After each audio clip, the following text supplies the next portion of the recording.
ظلم عظیم کرتا رہا، پوری زندگی 100 سال کی زندگی پائی، لیکن ایک بار لا الہ الا اللہ محمد الرسول اللہ کہا، جنت میں۔ جبکہ یہ ایمان تو ایمان بالغیب ہے۔ جب ایمان بالغیب کا اتنا پاور ہے تو قیامت کے دن تو ایمان بالشہود ہوگا، ایمان بالشہود ہوگا، اللہ سامنے، جنت سامنے، دوزخ سامنے، اور ایمان بالشہود کا اظہار۔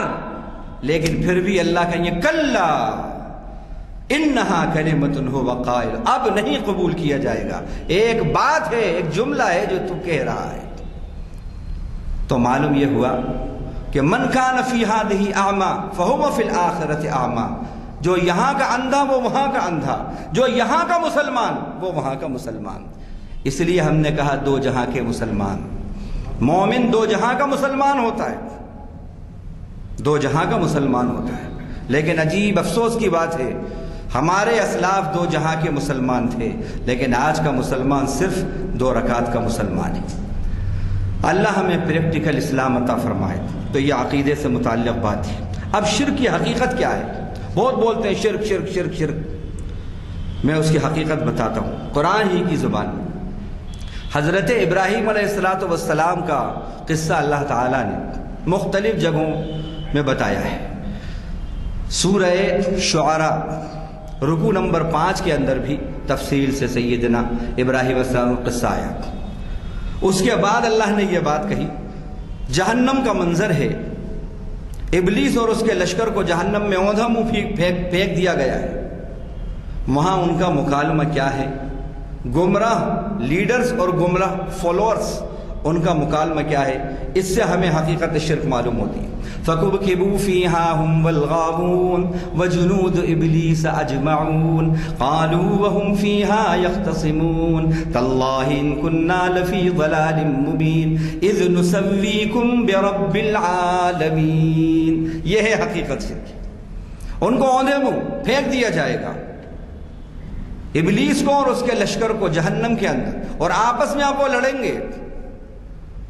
اس وقت وہ کہیں گے تاللہ ان کننا لفی ضلال مبین، خدا کی قسم ہم تو کھلی گمراہی میں تھے۔ کیوں تھے؟ اذ نسویکم برب العالمین، ہم نے تم کو، یہ فالوورز جو ہیں گمراہ، وہ گمراہ لیڈر سے کہیں گے اذ نسویکم برب العالمین، ہم نے تمہیں مساوی، ایکول، برابر قرار دے دیا تھا رب العالمین کے۔ یہ ہے حقیقت شرک، مخلوق کو خالق کی جگہ پہ بٹھا دینا، یہ ہے شرک کی حقیقت۔ جو ذات رب ذوالجلال کی ہے، اس کی ذات سے اور اس کی صفات سے متعلق جو اعمال ہیں اس کو منسوب کر دینا مخلوق سے، بس یہی شرک ہے، یہی شرک کی حقیقت ہے۔ آج اگر ہم جائزہ لیں تو کیا حال ہے ہمارا، اور یہ اتنا خطرناک جرم ہے، اتنا خطرناک جرم ہے کہ اللہ تعالیٰ نے 17-18 انبیاء کا ذکر کیا، اور اس کے بعد یہ کہا سورہ انعام کے اندر لو اشرکوا لحبط عنہم ما کانوا یعملون، اگر یہ سب بھی، جس میں ابراہیم، موسیٰ، عیسیٰ، زکریا، یحییٰ، نوح، داؤد، یہ جلیل القدر پیغمبر ہیں، ان کا ذکر کر کے کہا اگر یہ بھی شرک کرتے تو ان کے اعمال بھی اکارت ہو جاتے، اعمال بھی اکارت ہو جاتے۔ تو یہ بڑا خطرناک، تو عقیدے کے اندر بالکل درستی ہونا چاہیے۔ اللہ کے نبی کی دعا جو ہم نے کہا تھا، محبت، اللہ سے محبت بھی خوب ہو اور شوق بھی ہو اور خوف بھی ہو۔ اللہ کے نبی نے اپنی دعا میں فرمایا اللہم انی اسألک حبک وحب من یحبک والعمل الذی یقربنی الی حبک، اے اللہ میں آپ سے آپ کی محبت مانگتا ہوں اور ان کی محبت مانگتا ہوں جو آپ سے محبت کریں، اور اس عمل کی محبت مانگتا ہوں جو آپ کی محبت کے قریب کر دیں۔ اب ظاہر ہے ان کی محبت جو اللہ سے محبت کرتے ہیں، سارے اولیاء اللہ، سارے انبیاء، سارے رسول، سارے صحابہ، سب آ گئے اس کے اندر، کیونکہ وہ ولی ہی نہیں ہوگا اللہ کا جو اللہ سے محبت نہ کرے۔ اللہم انی اسألک حبک احب الی من نفسی ومن اہلی ومن الماء البارد، اے اللہ مجھے اپنی محبت اس سے بھی زیادہ عطا فرما جس نے میں اپنی ذات سے کرتا ہوں، جتنی میں اپنے اہل و عیال سے کرتا ہوں، اور گرمی کے دن میں، سخت گرمی کے دن میں جو پیاس لگتی ہے اور اس وقت جو پانی سے جو محبت ہوتی ہے اس سے بھی زیادہ اپنی محبت مجھے عطا فرما۔ اللہم انی اسألک فعل الخیرات وترک المنکرات وحب المساکین واسألک حبک وحب من یحبک والعمل الذی یقربنی الی حبک۔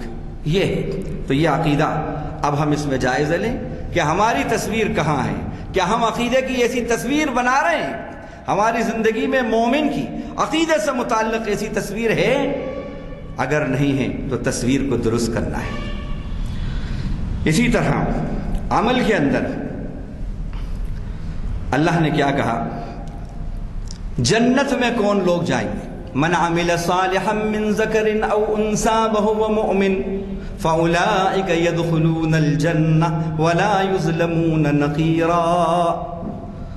ایمان کے بعد جس نے اچھے عمل کیے، جس نے اچھے عمل کیے ان پہ ذرا سا بھی ظلم نہیں کیا جائے گا، وہ جنت کے اندر داخل ہوں گے۔ ایک جگہ فرمایا من عمل صالحا من ذکر او انثى وهو مؤمن فلنحيينه حیاتا طیبہ۔ جو ایمان لایا، جس نے اچھے عمل کیے اس حال میں کہ وہ مومن بھی ہو، ہم اس کو پاکیزہ زندگی عطا فرماتے ہیں۔ سورہ نحل کے اندر پاکیزہ زندگی عطا فرماتے ہیں۔ اب یہ بات بھی ذہن میں آ رہی ہے کہ بتا دوں یہ مومن اور مسلم یہ کیا ہے؟ جیسا ہمارے محترم یزدانی صاحب نے کہا، قرآن میں کچھ دیہاتی آئے اللہ کے نبی صلی اللہ علیہ وسلم کے پاس اور آ کر کہنے لگے قالت الاعراب آمنا، جبریل آ گئے، اللہ تک خبر پہنچ گئی، قل لم تؤمنوا ولكن قولوا اسلمنا ولما يدخل الايمان في قلوبكم۔ یہ ہے ایمان۔ دیہاتی آئے اور انہوں نے کہا کہ ہم ایمان لے آئے۔ رب کو زمین کا یہ جملہ، زمین والوں کا یہ جملہ معلوم ہو گیا، اس کو خبر ہو گئی،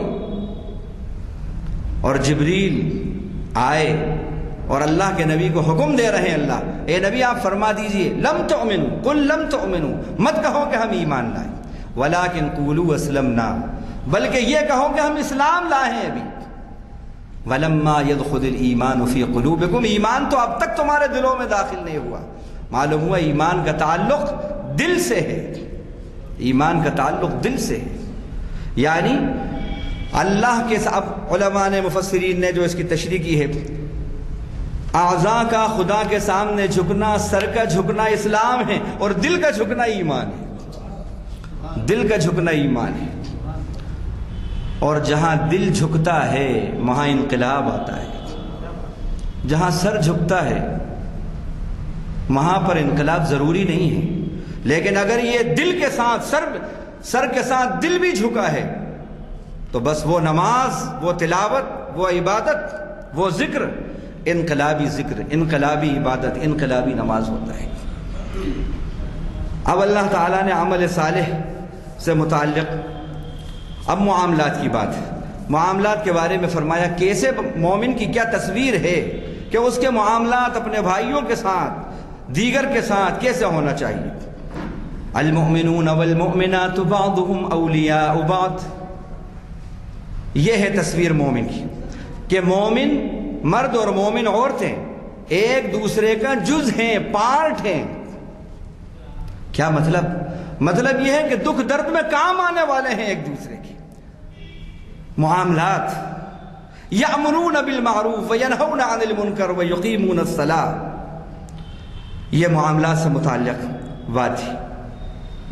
اسی طرح اب معاشرت، وبالوالدین احسانا، والدین کے ساتھ مومن کی تصویر یہ ہے کہ سب سے پہلے کہا وَاعْبُدُوا اللَّهَ، اللہ کی بندگی کرو، پھر کہا وَلَا تُشْرِكُوا بِهِ شَيْئًا، بندگی اور عبادت کیسی کرو کہ وہ عبادت شرک سے پاک ہو، من کان یرجو لقاء ربہ فلیعمل عملا صالحا ولا یشرک بعبادت ربہ احدا. جو اللہ سے ملاقات کا تمنائی ہے اور جو امید کرتا ہے کہ وہ اللہ سے ملاقات کرے تو اسے چاہیے کہ وہ ایسی عبادت کرے کہ اس کی اللہ کی عبادت میں کسی کو شریک نہ کرے. یہ کہنے کے بعد فرمایا وبالوالدین احسانا، اپنے والدین کے ساتھ حسن سلوک کرو. وبذی القربی، قرابت داروں کے ساتھ جو رشتہ دار ہیں ان کے ساتھ حسن سلوک کرو. والیتامی، یتیموں کے ساتھ حسن سلوک کرو. والمساکین، غریبوں کے ساتھ حسن سلوک کرو. والجار ذی القربی والجار ذی الجنب، جو قریب کا پڑوسی ہے اس کے ساتھ بھی، دور کا پڑوسی ہے اس کے ساتھ بھی. یہ نہیں کہہ رہے صرف مسلم پڑوسی ہے اس کے ساتھ یا غیر مسلم پڑوسی ہے اس کے ساتھ، نہیں، کوئی بھی ہو حسن سلوک کرو. وصاحب بالجنب، اور تمہارا جو پہلو کا پڑوسی ہے اس کے ساتھ بھی حسن سلوک کرو. مسافر کے ساتھ بھی وابن السبیل حسن سلوک کرو. وما ملکت ایمانکم، تمہارے ماتحتی نوکر چاکر جو ہیں ان کے ساتھ بھی معاملات تمہارے بہترین ہوں، اچھے ہوں. یہ مومن کی تصویر ہے. لیکن آج ہم یہ دیکھتے ہیں کہیں کہیں الٹا معاملہ نظر آتا ہے. غیر مسلم کے ساتھ تو بڑے ہنس کے، بڑے اخلاق سے، بڑے اس سے پیش آ رہے ہیں، لیکن اپنا سگا بھائی، سگی بہن انبولا ہے، بات چیت بند ہے اور دوسروں کے لیے بچھے جا رہے ہیں. نہیں، اپنوں کے ساتھ بھی اچھا برتاؤ اور معاملات دوسروں کے ساتھ بھی اچھے معاملات. اسی طرح عبادات، وَقَضَىٰ رَبُّكَ أَلَّا تَعْبُدُوا إِلَّا إِيَّاهُ، آپ کے رب نے اعلان کر دیا کہ بندگی ہوگی تو صرف اللہ کی ہوگی، اللہ کے سوا کسی کی بندگی نہیں ہوگی. یہ مومن کی تصویر ہے. اور ایک بات اور بتا دوں کہ اللہ نے سورہ حامیم سجدہ کے اندر اس کے 5ویں رکوع میں 24ویں پارے میں فرمایا لا تسجدوا للشمس ولا للقمر واسجدوا للہ الذی خلقہن ان کنتم ایاہ تعبدون. دیکھو، نہ تم سورج کو سجدہ کرو نہ چاند کو سجدہ کرو، بلکہ خالق شمس و قمر کو سجدہ کرو. سورج اور چاند کا جو خالق ہے اس کو سجدہ کرو. یہ کس سے کہا جا رہا ہے؟ مخاطب کون ہے؟ کیا ابو بکر سجدہ کرتے تھے سورج چاند کو؟ عمر سجدہ کرتے تھے، عثمان کرتے تھے، صحابہ کرتے تھے. پھر یہ کون مخاطب ہیں؟ یقیناً غیر مسلم مشرکین مکہ وہ مخاطب ہیں. تو کیا وہ سجدہ ہماری طرح کرتے تھے جیسے ہم سجدہ کرتے ہیں نماز کا؟ یہ تو سجدہ کرتے تھے، وہ صرف جھکتے تھے. صرف جھکنے کو سجدہ کہا. جھکنا اللہ کے علاوہ کسی اور کے آگے، اس کو بھی سجدہ کہا. چہ جائے کہ وہ سجدہ جو ہو بہو اللہ کے لیے ہوتا ہے، نماز کے لیے ہوتا ہے، اگر ایسا ہی سجدہ کہیں اور کسی کو کیا جائے تو وہ تو کتنا خطرناک اور سنگین جرم ہے. آپ نے فرمایا اگر میں سجدے کا حکم دیتا کسی کو تو بیویوں کو دیتا کہ وہ شوہر کو سجدہ کریں، اپنے اپنے شوہروں کو، لیکن سجدہ صرف اللہ کے لیے، صرف اللہ کے لیے. تو اب یہاں غور کرنے کی بات ہے. اللہ نے فرمایا کہ ادعونی استجب لکم، مجھ سے مانگو میں تمہاری دعا قبول کروں گا. شاید یہ نئی بات، ایک نقطہ کچھ نیا ہو، کوشش کرتا ہوں کہ کچھ نئی بات آئے. ادعونی استجب لکم، مجھ سے مانگو میں تمہاری دعا قبول کروں گا. ان الذین یستکبرون عن دعائی نہیں کہا، ان الذین یستکبرون عن عبادتی. یہ ہے سمجھنے کی بات. فرمایا مجھ سے مانگو میں تمہاری دعا قبول کروں گا. اب اس کے بعد کہا بے شک وہ لوگ جو مجھ سے میری عبادت سے گھمنڈ اور تکبر کا راستہ اختیار کرتے ہیں سیدخلون جہنم داخرین، وہ جہنم میں ذلیل و خوار ہو کر داخل ہوں گے. یہ کہنا چاہیے تھا کہ میری عبادت کرو، مجھ سے دعا کرو، میں تمہاری دعا کو قبول کروں گا. اور جو مجھ سے دعا کرنے میں تکبر کا طریقہ اختیار کرتے ہیں وہ ذلیل و خوار ہو کر جہنم میں داخل ہوں گے. لیکن نہیں، دعا ہی نہیں کہا بلکہ عبادت ہی کہا. معلوم ہوا دعا بھی عبادت ہے، دعا بھی عبادت ہے، دعا عبادت ہے، سجدہ عبادت ہے. دعا عبادت ہے، اور یہ عبادت قضا ربک الا تعبدوا الا اياه، عبادت صرف اور صرف اللہ کی ہوگی، لا الہ الا اللہ، کسی کی اس کے سوا عبادت نہیں، نہ کسی کو سجدہ نہ کسی سے دعا۔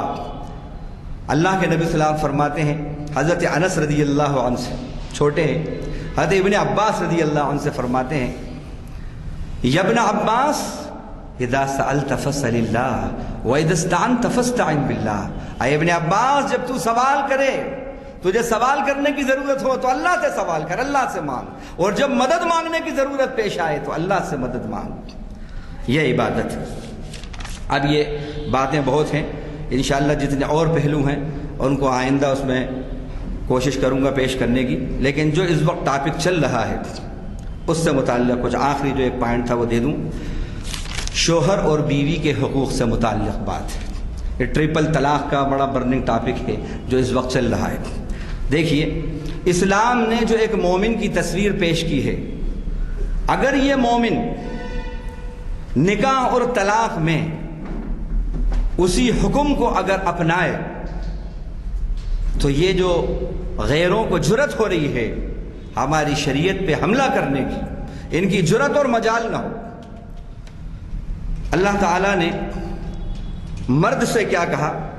وَعَلَى الْمَوْلُودِ لَهُ رِزْقُهُنَّ وَكِسْوَتُهُنَّ بِالْمَعْرُوفِ، شوہر کے اوپر بیویوں کو رزق پہنچانا اور ان کا لباس بھلائی کے ساتھ، یہ اس کے ذمہ ہے۔ اسی طرح فرمایا وَعَاشِرُوهُنَّ بِالْمَعْرُوفِ، ان کے ساتھ بھلائی کے ساتھ معاشرت، رہن سہن اختیار کرو، یہ حکم ہے۔ بیویوں کے ساتھ رہن سہن بھلائی کے ساتھ اچھے طریقے پہ اختیار کرو۔ فَإِن كَرِهْتُمُوهُنَّ فَعَسَىٰ أَن تَكْرَهُوا شَيْئًا، اگر تمہیں وہ ناپسند ہو یا ان کی کوئی بات ناپسند ہو تو ہو سکتا ہے کہ تم صبر کرو تو اللہ ان میں کوئی ایسی بہترین خیر نکال دے جو تم تصور نہیں کر سکتے۔ یہ کہا وَيَجْعَلَ اللَّهُ فِيهِ خَيْرًا كَثِيرًا، یہ حکم ہے۔ اسی طرح اب دیکھیا وَإِنْ خِفْتُمْ شِقَاقَ بَيْنِهِمَا فَابْعَثُوا حَكَمًا مِّنْ أَهْلِهِ وَحَكَمًا مِّنْ أَهْلِهَا إِنْ يُرِيدَا إِصْلَاحًا يُوَفِّقِ اللَّهُ بَيْنَهُمَا، اگر کوئی چبخلش ہو جائے، نا اتفاقی پیش آ جائے تو مرد ان کے خاندان سے کسی کو لائے، حکم کو، ذی اثر شخصیت کو، بیوی اپنے خاندان سے کسی ذی اثر شخصیت کو لائے، دو فریق بیٹھیں، صلح کر لیں، اور اگر وہ دونوں جڑنے کی کوشش کریں گے اللہ دونوں کو توفیق دے گا ملاپ کی۔ والصلح خیر، اسلام توڑنے والا مذہب نہیں ہے، کہتا ہے صلح کے اندر بہتری ہے، بہتری ہے۔ اور پھر یہ کہا وَلَا يَحِلُّ لَكُمْ أَن تَأْخُذُوا مِمَّا آتَيْتُمُوهُنَّ شَيْئًا إِلَّا أَن يَخَافَا أَلَّا يُقِيمَا حُدُودَ اللَّهِ، طلاق کب دو؟ جب حدود اللہ پامال ہوں، اس وقت طلاق کا حکم ہے۔ یہاں تو گاڑی نہیں لائی تجھے طلاق، اتنا نہیں رقم دی تجھے طلاق، یہ نہیں ہے تجھے طلاق، معیار یہ بنایا ہی نہیں۔ ان خفتم اللہ یقیما حدود اللہ، اللہ کے حدود اگر دونوں قائم نہ کریں تمہیں یہ ڈر ہو تو اس وقت وہ بنتا ہے۔ اور پھر اس میں بھی کیا کہا؟ اب یہاں سے دیکھیے عورت کو بھی حقوق دیے، فلا جناح علیہما فیما افتدت بہ، کوئی حرج نہیں ہے دونوں پر کہ اگر عورت صلح کرنا چاہے اور خلا کرنا چاہے تو عورت کو خلا کا حق دیا ہے، عورت کو اسلام نے خلا کا حق دیا ہے۔ اسی طرح فرمایا لا تتخذوا آیات اللہ ہزوا، یہ کہہ کر کا اللہ کی آیتوں کو کھلواڑ نہ بناؤ، مذاق نہ بناؤ، طلاق طلاق طلاق اور خلاص نہیں۔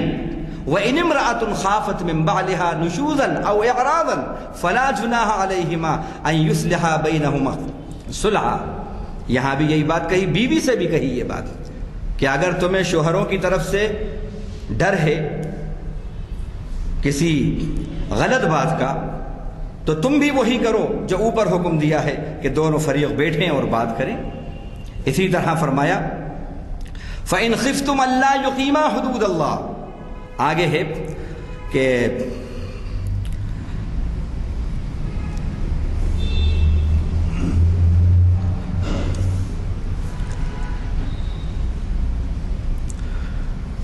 اگر تمہیں اپنی بیویوں سے ڈر ہو اس بات کا کہ وہ تمہاری نافرمانی کریں گی، تو کیا کہا اللہ تعالیٰ نے؟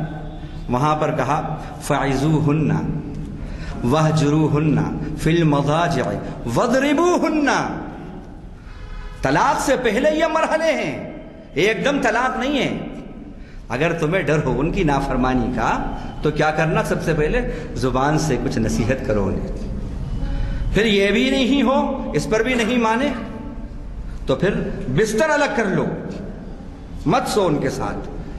یہ بھی اگر تدبیر کارگر نہ ہو تو پھر فَضْرِبُوهُنَّ. لیکن حدیث میں آیا وہ بھی مار کیسی ہو؟ ایسی مار نہ ہو کہ بیچاری کے ہاتھ پیر توڑ دیے. نہیں، آپ نے فرمایا ضرب غیر مبرح، مار ایسی ہو کہ کوئی چوٹ نہ لگے، ایک آدھ ٹپو مار دیا بس. یہ ہیں وہ مراحل کہ جو طلاق سے پہلے یہ مرحلے، یہ ہے مومن کی تصویر. کہ اگر یہاں بھی، اور پھر آپ صلی اللہ علیہ وسلم نے فرمایا کہ ابغض الحلال عند اللہ الطلاق، حلال چیزوں میں سب سے اللہ کو ناپسند اگر کوئی ہے تو وہ طلاق ہے. اب آپ دیکھیے، لیکن بڑے افسوس کی بات ہے کہ پارلیمنٹ کے اندر رنجیتا رنجن قرآن کی آیات پیش کرتی ہے. ہمارے لیے افسوس کی بات ہے.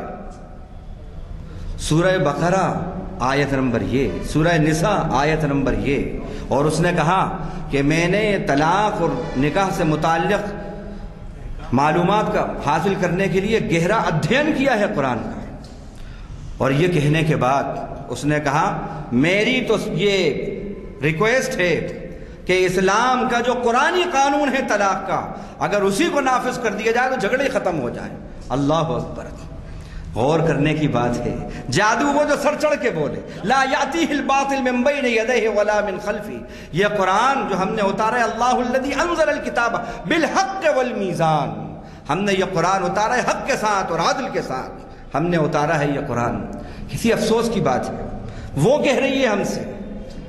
اور یہ بھی غور کرنے کی بات ہے کہ کوئی ایک شخص بھی، بڑے بڑے کٹر بیٹھے ہوئے تھے وہاں پر، بڑے بڑے کٹر، لیکن کسی ایک کی بھی مجال نہیں ہوئی جو کہتا نہیں یہ تو سوشل جسٹس کے خلاف ہے، جینڈر جسٹس کے خلاف ہے. بہت جینڈر جسٹس کی بات ہو رہی تھی، بہت سوشل جسٹس کی بات ہو رہی تھی. لیکن جب اس اللہ کی بندی نے، ہم دعا کرتے ہیں کہ اللہ اس کا سینے کو ہدایت کے لیے کھول دے اللہ، اور اللہ اس کو دین کا داعی بنا دے، دین کا مبلغ بنا دے. اپنے کلام کی اسی نسبت پہ اللہ اس کو نواز دے کہ اللہ نے اس کے ذریعے وہاں پر اللہ اپنے کلام کا تعارف کرایا. یہ اللہ کے نبی کی پیشن گوئی تھی. ان اللہ یؤید ھذا الدین بالرجل الفاجر. اللہ اس دین کی تائید کبھی بے دین آدمی سے بھی لے لے گا. لیکن اس بات پہ افسوس ہوتا ہے کہ رنجیدہ تو قرآن مجید کو پڑھتی ہے، لیکن ہماری بہن فہمیدہ قرآن کو نہیں پڑھتی. اس بات پہ افسوس ہے. اللہ ہم کو بھی قرآن کو سمجھ کر پڑھنے والا بنائے. اور یہ ہے مومن کی تصویر. اگر یہ تصویر ہم ابھی زمانے کے سامنے پیش کریں تو پھر وَرَأَيْتَ النَّاسَ يَدْخُلُونَ فِي دِينِ اللَّهِ افواجا ہو کر رہے گا انشاءاللہ. اللہ ہمیں پریکٹیکل اسلام پر چلنے کی توفیق عطا فرمائے. انشاءاللہ بقیہ جو باتیں اس کی رہ گئی ہیں، اللہ نے زندگی دی تو کسی دوسرے عنوان سے انشاءاللہ اس کی تکمیل ہوگی. وآخر دعوانا الحمدللہ.